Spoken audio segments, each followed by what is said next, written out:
about to listen to the Dr. Dahlia Show. Sassy, stimulating medical talk radio.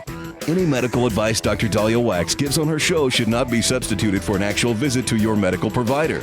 And now, here's Dr. Dahlia.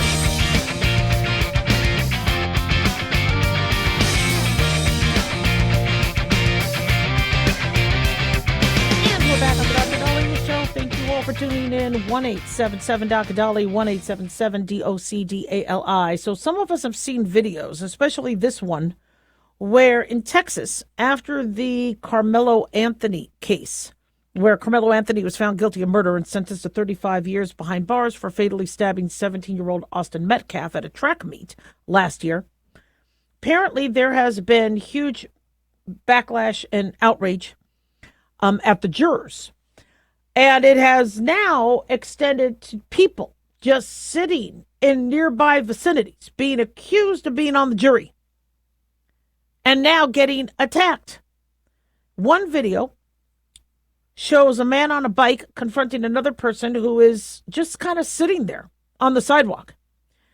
The guy on the bike says, "Hey, wasn't he on jury selection?" And then smacks him in the head. And I guess you see somebody to the side say, "No, he wasn't. He wasn't. He's a vet, dude." And so is this what's happening now? Where people are going to be attacking others to scare the jurors for what happened in this case?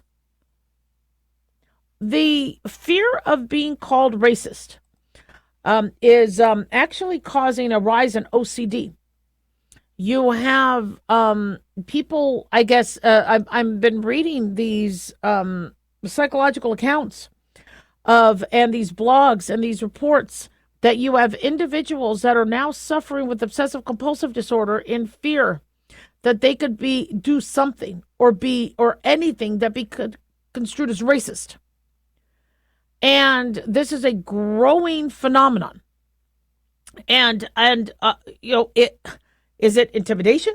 So nobody, like in Minnesota, for example, calls out, some of the fraud they saw in some of the Somali communities.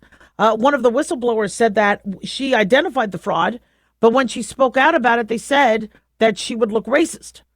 So she kept her mouth shut because she was so fearful of what happens if somebody thought you were racist. And now what's really frustrating is true racist people are pieces of crap. And I don't want to work with somebody who's racist. I don't want my medical provider to be racist or anti-anything. I don't want them to be anti-MAGA. I don't want them to be anti-Biden. I don't want them to be anti-anything. I want them to be neutral and when they take care of me. I don't want them to have these biases that could cause them to do very bad things. So we don't like racism. We don't support that. But unfortunately, it's taking a turn where something is being accused of racism, and now people are so fearful to say or do anything because they fear that they could be accused of that and their life could be ruined. That's frightening. With Karmelo Anthony, the reason why this has turned, that page to now it's an issue of racism is because apparently there were no black individuals on the jury. There were no black jurors. And so, why is that? Is it because it's a town in Texas? Is it because there weren't enough people showing up for jury duty? And that the majority of the individuals that showed up for jury duty ended up being white? We heard the prosecution dismissed some of the jurors. They said because they were educators and they felt that they wouldn't be objective as it pertained to students. I don't know much about that. I'm not here to comment on that. But people are very, very concerned that it wasn't a jury of Karmelo Anthony's peers. Now, his defense was self-defense, where he was in the tent, despite being told to leave. He felt like his life was in jeopardy and had to stab the Austin Metcalf. The jury didn't believe that. I don't think anybody believes that. But now he's appealing, and he's going to appeal. I think he wants a public defender, even though I think his family raised over $600,000, for his defense. And a jury of our peers is very important, but as a physician, there's rarely doctors on the jury. Doctors say they have to do surgery, they have to take care of patients or whatever, and so they, I show up for jury duty. I got another jury duty. I'm going to show up. But, if you're a doctor and you're expecting there to be a jury of your peers, it's not going to happen. And the defense and the prosecution are the ones that make up the jury. Now, I think if you want a juror excluded, then it doesn't matter if the other side wants them. Because obviously, if somebody says, oh, yeah, I think he's guilty, prosecution could be like, oh, I like this guy. Defense is like, no. No, we need people who are going to be neutral about it. But this fear that people have where, well, I don't want to look racist. I'm hearing teachers are doing the same thing where they need to discipline a student or they need to not pass them, but they fear that if they do, they'll look racist. And we're actually hurting populations of students by not giving proper, grading and proper education. I mean, if I'm doing something wrong and a teacher's like, I don't want to look like I'm anti-woman, let me just say, you're doing beautiful, you're doing great, good job. No, tell me if I'm doing something wrong. I need to fix it. I need to become a better student. We have this trend of people not helping a woman who is on the ground lying there that might need CPR because they're afraid that if they touch her, they'll be accused of assault. People are so afraid of being accused of assault, accused of misogyny, accused of racism, that they're not doing what they should be doing. And if there is a population, let's say in Minnesota, that is, being suspected for fraud, and I understand. I mean, this country has done some bad things to individuals of different races, and we don't want there to be, discrimination in terms of investigations. But if there's fraud, that has to be investigated, no matter what your color or creed or gender is. 1-877-Dolly, don't go away.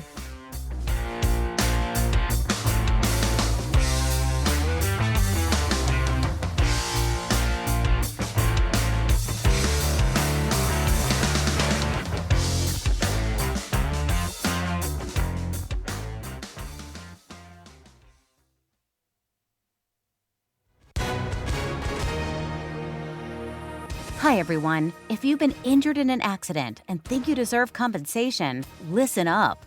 Because we have legal professionals standing by right now to answer your questions for free. We'll help you find out if you have a case and how much it's potentially worth. If you were hurt in a car accident, truck accident, motorcycle accident, rideshare accident, slip and fall, or any other type of accident, call our 24/7 hotline now and let us help you find out how much your case is potentially worth. Call 800-978-6800. That's 800-978-6800. 800-978-6800. I'm Gina Hart, here with spokesman Jack Mercer. So Jack, tell our listeners who should give us a call right now. Well, Gina, first off, thank you for having me join you here in the studio. It's always great to answer the listeners' questions. Now, as far as who should call in, anyone who's been injured in an accident and think you deserve compensation, give us a call right now. The call is free, the consultation is free, and with our no-fee guarantee, you pay nothing unless we win you money. That's great advice. Thanks, Jack. And is it true that the Legal Help Center is open 24/7? That's right, Gina. We're open anytime you need us, 24 hours a day, 7 days a week. So if you or someone you know were injured in an accident of any kind, call now and let us help you find out if you have a case and how much it's potentially worth. Call 800-978-6800. That's 800-978-6800. 800-978-6800. Advertisement sponsored by Legal Help Center. Not available in California. May not be available in all states.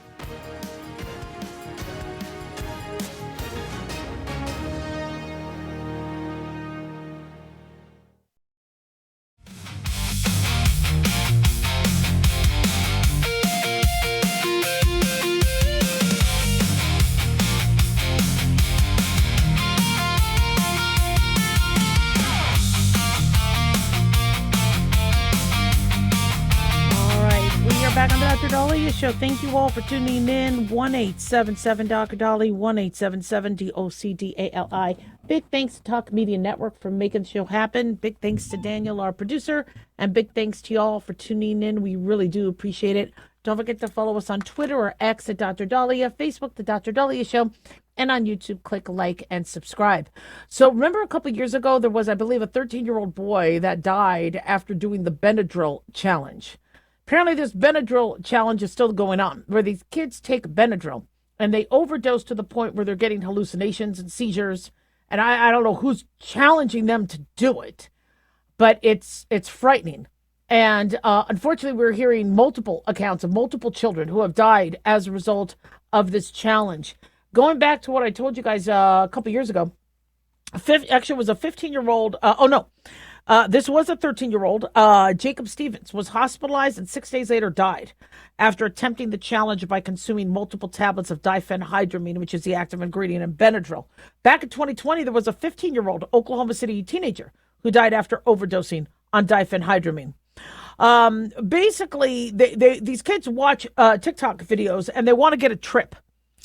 And so they learn to take this medication, which is not, I would say, a top choice for this, but they're trying to grab what they can over the counter. And they induce hallucinations and then could also induce seizures and heart attacks. Daily Mail is now reporting that multiple other kids are according to the Office of Child Advocate, that there have been multiple children's deaths over the past 2 months because of this diphenhydramine challenge. We use Benadryl or diphenhydramine for allergies, okay? We use it for seasonal allergies. We use it for, not my favorite because it's so sedating, but we use it for hives, rashes. It's not supposed to be a drug. Definitely not supposed to be the star of a challenge, but it's easy for people to get. There was a cluster of deaths in Connecticut in just 2 months, according to Dr. Krishnan Narasimhan, head of family medicine at Stamford Hospital. We don't have the ages or additional details of the children, and we don't know the exact diphenhydramine product. Some of the diphenhydramine is in a brand name Benadryl box, but some could also be generic forms that are sold in various stores and pharmacies. So we don't know any particular brand. But as we spoke about a couple years ago, symptoms of antihistamine overdose could be nausea, vomiting, dry skin, red skin, dry mouth, blurred vision, enlarged pupils, low blood pressure, ear ringing, inability to urinate, rapid heart rate, confusion, agitation, nervousness, depression, lack of balance, fatigue, tremors, hallucinations, delirium. And then sadly, they could seize and they could die.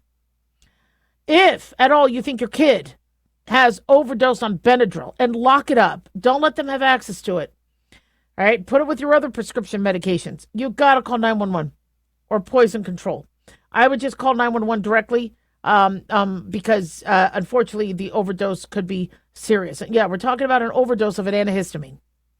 With anything you could overdose on.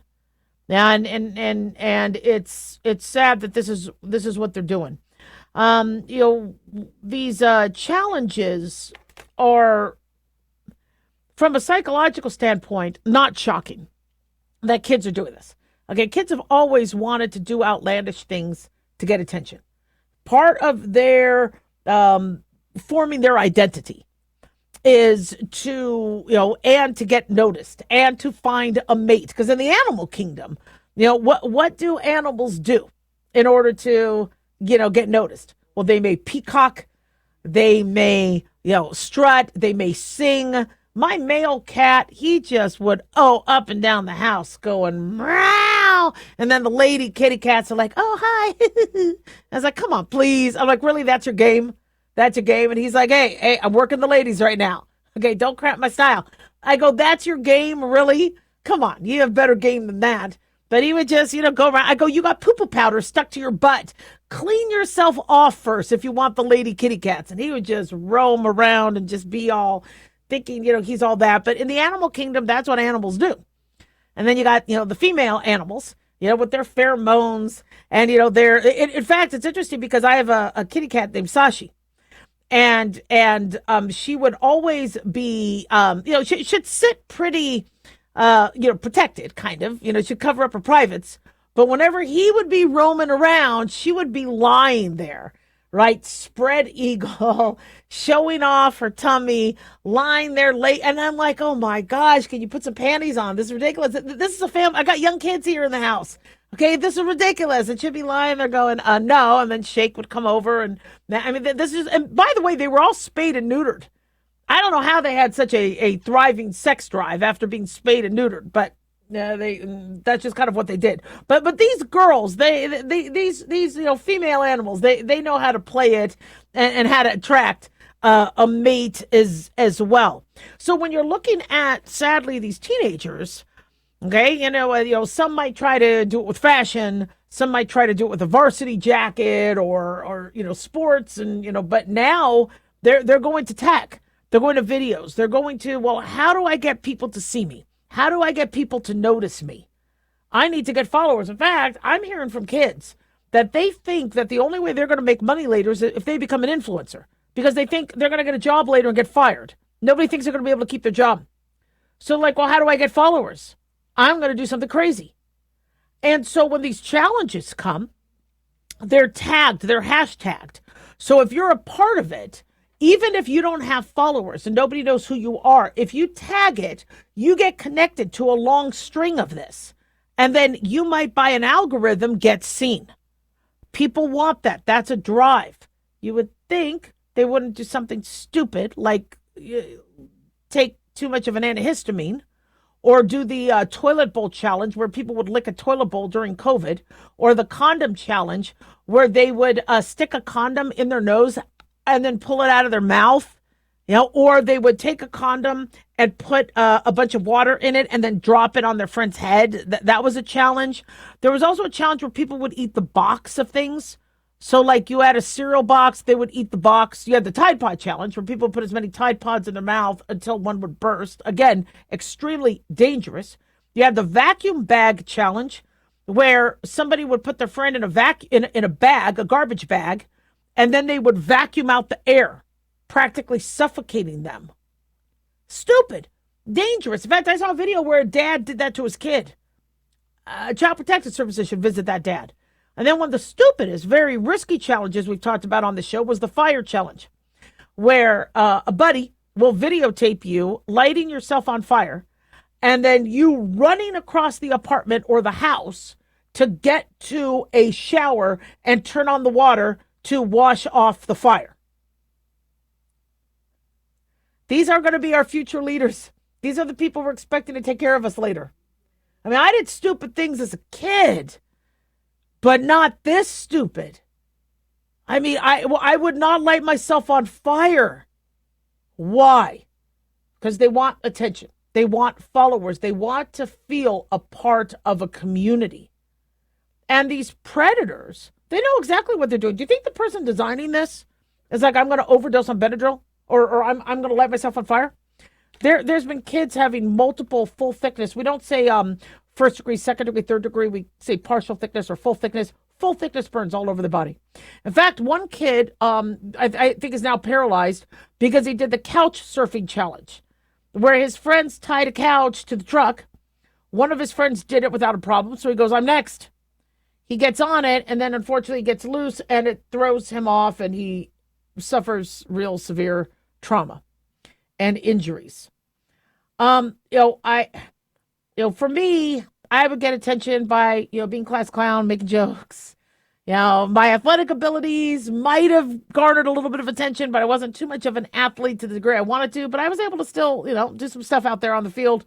But I did want attention. I would have never done something like this.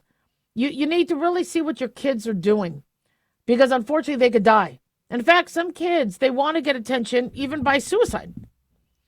There's a group of individuals saying, I hate life, and they're like, I want to be a part of that group. And I know it's hard for us to fathom that sort of thinking because we don't think like that. But that's how some of these kids are thinking. And it's frightening to think that that's where they're going. There are so many ways to make your identity. Write a book, write a song, do something entertaining, make funny videos. I think my boys, I need to find them, although I don't think they want me to find them. They did Nerf gun wars where they would be shooting each other with Nerf guns and doing stupid stuff with the Nerf guns. But luckily it was Nerf guns. But, there's things you can do that are comedic that don't necessarily have to put your life on the line. But watch what your kids are doing. 1-877 Doc Dolly. Don't go away.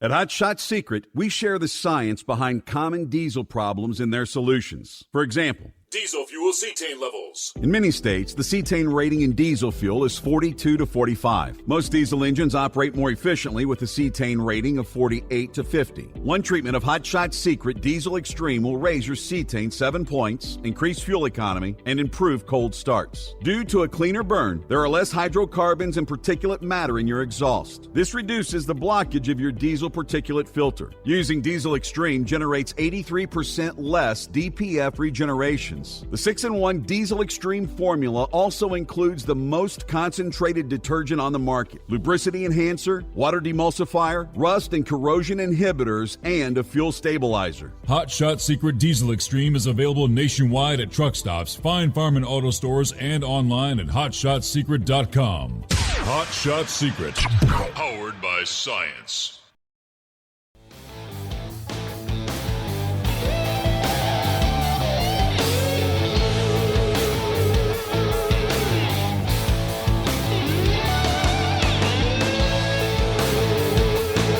We are back on the Dr. Dolly Show, 1-877 Doc Dolly, 1-877 DOCDALI. So summer break is here, and what that means is the kids are out of school for months.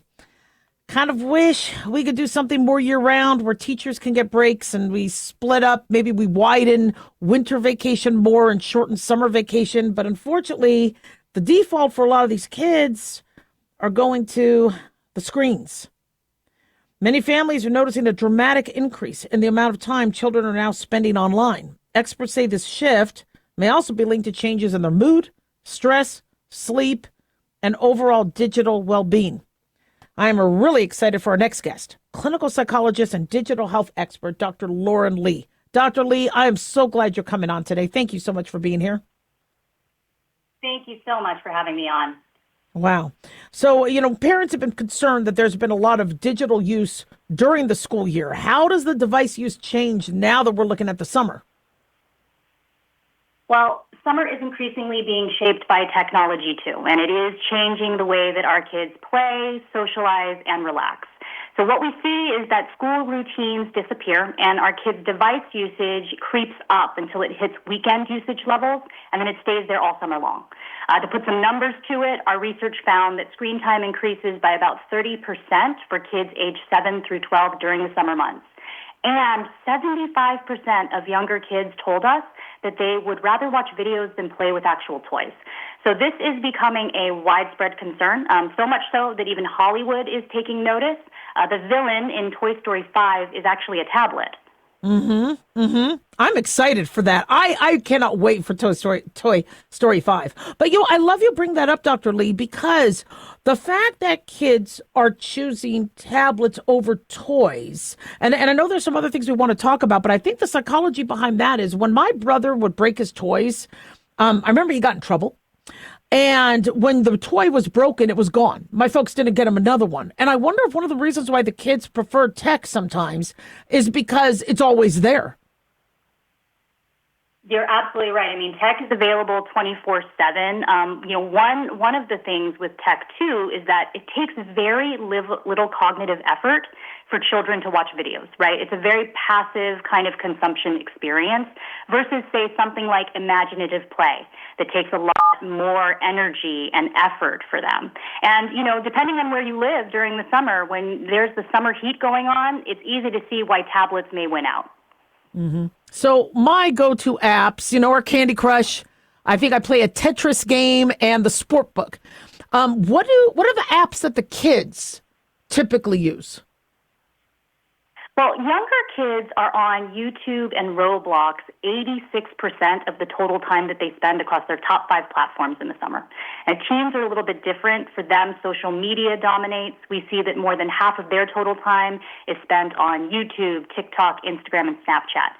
But one of the things that's really interesting is that whereas we commonly think of screens as being entertainment, they are now also becoming primary venues for our kids to have social interaction. So increasingly, screens are where our kids are maintaining their friendships, developing their identities, or learning social norms. And we're seeing that these sort of shared digital interactions that kids have, they're becoming quite critical to how a child develops their social capital and how they feel included. So we just spoke about that cluster of kids in Connecticut that died doing the Benadryl challenge, which they learned from online. Talk about, with your experience, some of the red flags that kids and families need to watch out for.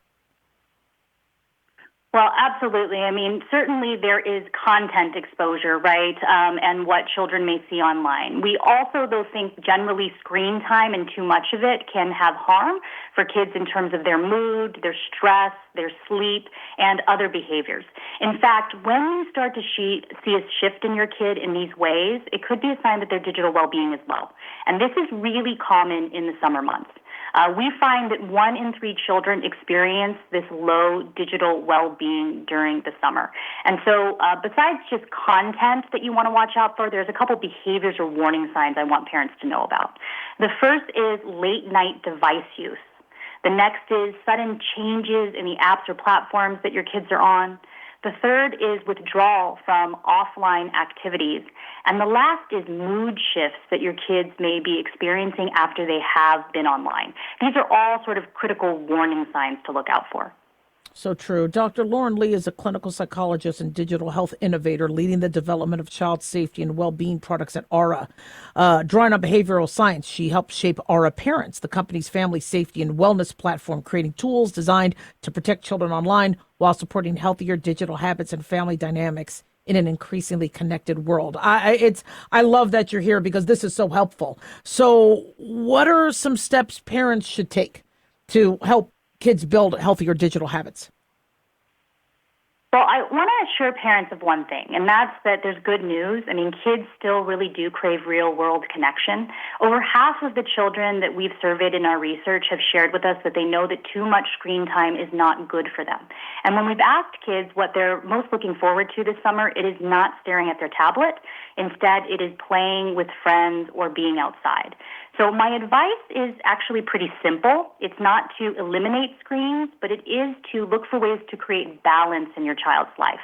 You can do this through things like building screen-free moments into their day. Perhaps this is screen-free meals or device-free bedtimes. You can ensure that they have offline hobbies and activities that they enjoy.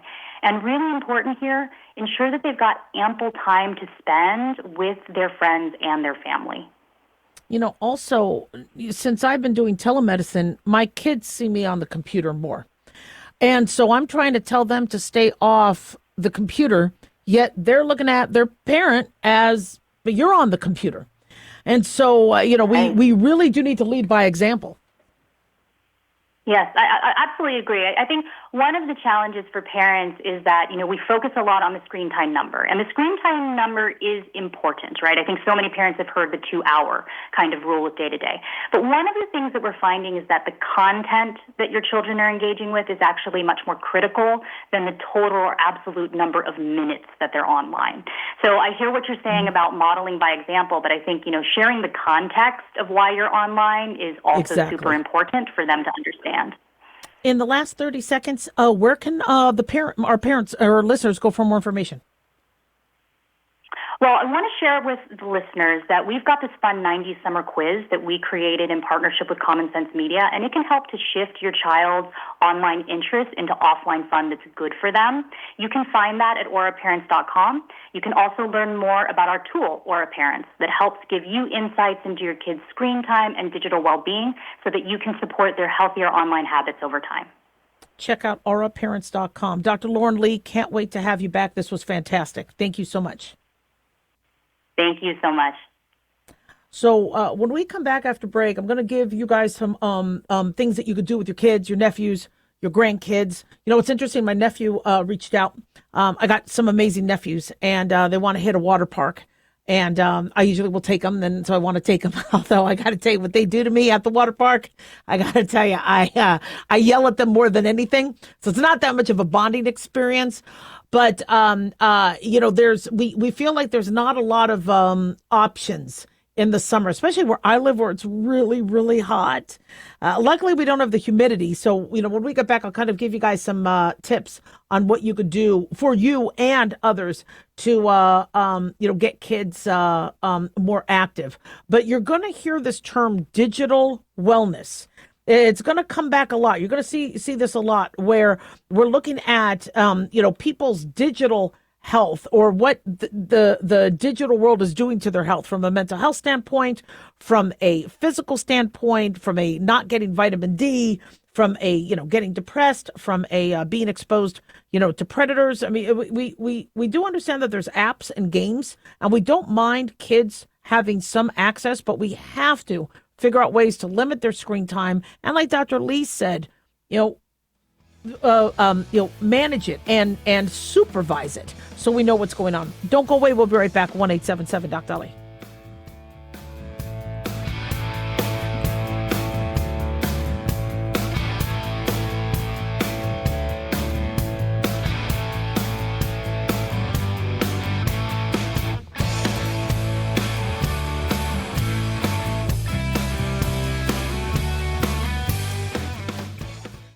Guys, Dr. Dahlia here. Addictions can sneak up on us and come in many forms, whether it's drugs, alcohol, sex, video games, porn, or something less obvious such as food, internet, or shopping. Addiction can seem innocent at first and then evolve into an insurmountable evil. In our book, Addiction Basics, Caitlin Kalikas and I dive into the common addictions and provide tips for identifying and preventing these before they sneak in and take over our lives. Addiction Basics can be found on Amazon or my website, drdahlia.com. Check it out. Thought you'd like to buy and sell houses but didn't know how or where to get the money? My name is Ron LeGrand, and over the past 40 years, I've bought over 3,000 houses without using my money or credit, and taught thousands to do the same. Today, even in a virtual environment, we buy nice houses in nice neighborhoods using no banks, realtors, contractors, or other costly entanglements, and build huge cash flow and wealth without the hassle of tenants, all without credit and little or no money. You don't need a license or experience, and I'll show you exactly how it's done. Text FREE to 99799 and I'll send you my free training. I promise you I'll change the way you think about real estate and open the door to a new lifestyle that doesn't involve risk or rehabs and can quickly replace your current income. Text FREE to 99799 and let me show you how to take your life back and build cash flow and wealth from your home. That's FREE to 99799. Again, FREE to 99799. As an organ donor, your story doesn't have to end. The good in you can live on. In fact, you could save up to 8 lives and restore sight and health for many more. Sign up right now online as an organ, eye, and tissue donor. You'll be happy you did. And just maybe, someone else will be happy too. Go to organdonor.gov. It saves lives. U.S. Department of Health and Human Services, Health Resources and Services Administration.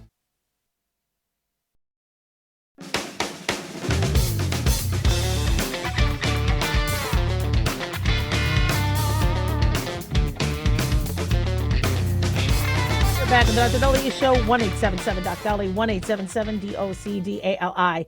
So usually this time into the summer, and I know the summer just started, I would post something like, you know, how many more days till school is back in session. I loved my boys, but they got on my nerves. And I've said this time and time again, summer break should not be 3 months. These kids need to be learning. They shouldn't be indoors watching TV, watching screens. We are losing 3 months out of every child's year, which is 4 years of learning in their childhood when they could be learning and doing things. And a lot of us couldn't afford camps and things like that. And so unfortunately, these kids sit and do tech, or they watch TV, or they sleep in and then they gain weight. Either make a winter vacation a little longer and summer shorter, Or, and I know teachers, like their schedule, but maybe what you could do is you could have some teachers have their 3 months off during the winter. Other teachers get their 3 months off during the summer, but have these kids, they can have breaks and they can have spring break and things like that. And you can elongate that, but they shouldn't be home for 3 months. They're not learning. So the big problem I'm seeing is parents are like, what do we do with the kid? We can't afford summer camp, right? Or we can't afford vacation all the time. 3 months, we don't have the money to do 3 months of vacation because we adults have to work. I remember having that conversation with my boys. I'm like, I'm like, why aren't you doing this? Maybe you should be doing summer school. And they go, no, because it's summer break. And I go, summer break ends in high school because you're going to have jobs. There's no summer break for grown-ups. And I remember them looking shocked, like there's no summer break. I go, do I look like I have a summer break? I need to go to work. So what do you do with your kids so they're not just watching Netflix or on the screens? So there's a lot of tech-free activities you could do, a lot of them. You're going to need sometimes an adult to supervise. But here's an example of something we did with our kid. So one of my really good friends, his mom, when she was alive, gave me this table. She goes, do you need an extra table? And when I was in medical school, I needed all the furniture I could get. And the table was really nice. It was white and it was kind of textured. And it was, but we had this table and my husband's like, well, I don't think we need it anymore. What should we do? I go, why don't we have the kids paint it? Let the kids paint it and use it as furniture in the room. So they got the blue, they got the green, they got the red, they got the yellow paint, and they painted it. And they felt like they helped make furniture. Depending on their age, there's a lot of things you could do and you don't have money. I used to take them into Michael's or Hobby Lobby and let them go, look, what do you want to make? What do you want to do? I want to make a model plane, or I want to make this. And if they think, well, I don't want to, do things. I don't want to just, do things. I'd rather do this. Sometimes you could say, look, we need to decorate this wall. We got to decorate this bathroom. What should be here? Well, we could do a painting. Do you want to do the painting? Do you want to do that? Let's decorate the wall. Or we need to make something for grandma's wall. Or we need to, and so you could create things.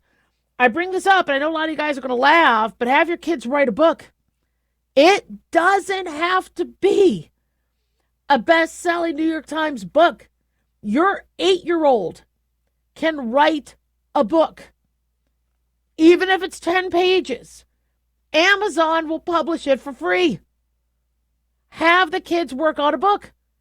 Yeah, well, how to be a good big brother, how to be a good little sister, what you should do with your pets, what you should do. Let them write. It doesn't cost you any money, even if there's misspelled words. Now, I know some of you are like, well, Dahlia, if we publish it, then that could be used against them. With the then do a surname. Go, what author name do you want to use? The dog's name? Our dog's name is Snort. Then fine, authored by Snort. In fact, that's a fun thing. Have your kids write the book as if they're the dog. Well, today I woke up and I did pee-pee house. And then mom slipped on the pee-pee and mom yelled at me.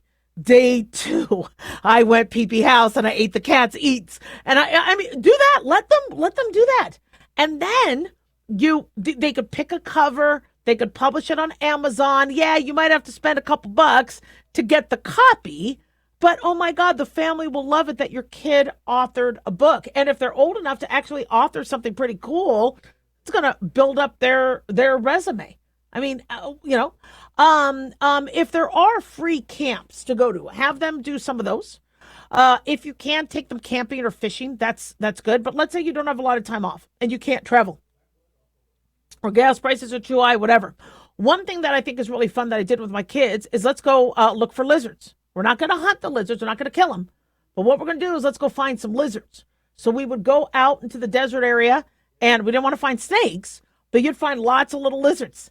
And, I would teach him about the desert landscape because I went to school in Vegas and in Phoenix. And so in Phoenix, we always had our desert survival courses. So we learned a lot about that. So I'm like, okay, guys, let's go find some lizards. You could do bug collections, although I don't want anybody to necessarily kill the bugs. But, if you're trying to get them outside, dig a hole. Digging a hole is fun. Making mud pies.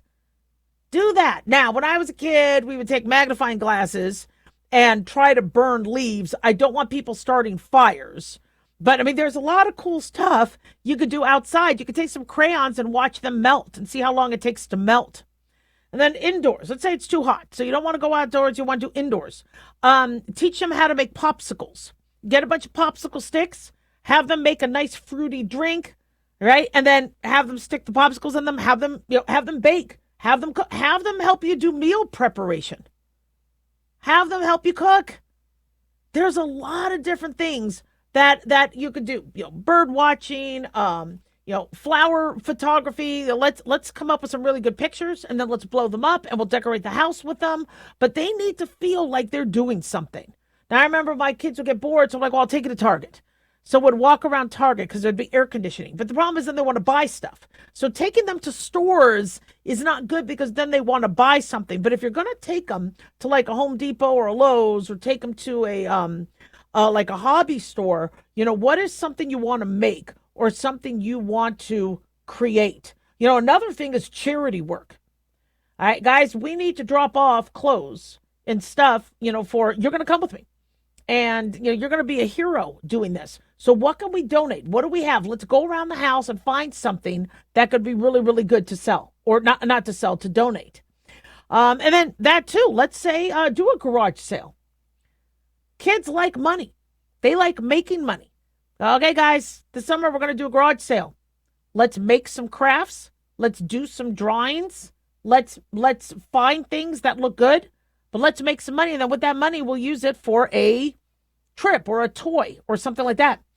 Lemonade stands. I did that in the summer. Lemonade stands are awesome. And if you live in a neighborhood where your neighbors are really, really cool, lemonade stands are fantastic. Make sure they have something overhead and make sure they don't get dehydrated.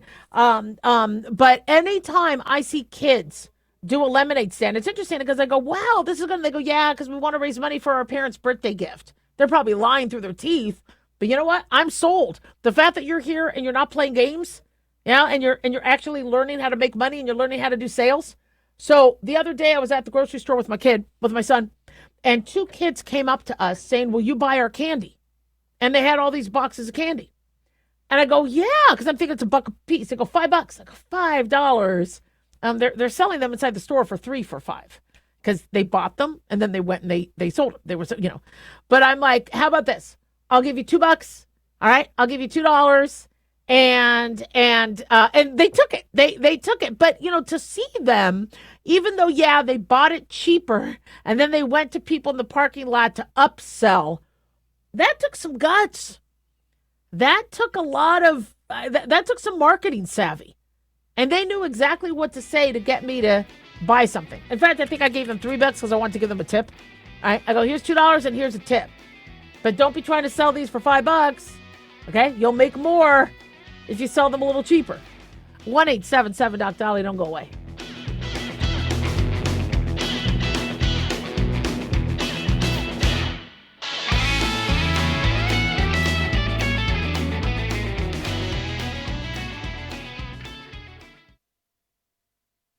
Can you believe, with all the recent violent protests, looting, and destruction, some areas are considering either defunding or abolishing the police? At a time when America's neighborhoods need the protection of police the most, some elected officials would rather create more chaos by playing politics. If you're sick of elected officials caving in to demands of the radical left, you're not alone. It's time we stand up and declare our support for local police. The majority of police officers are important partners in protecting our God-given rights. If you prefer freedom over chaos, then learn how you can help protect the local police that serve your community. Call today and request your free Support Your Local Police info packet. Dial 800-JBS-USA-1. That's 800-JBS-USA-1. Request your free Support Your Local Police info packet by calling 800-JBS-USA-1 today.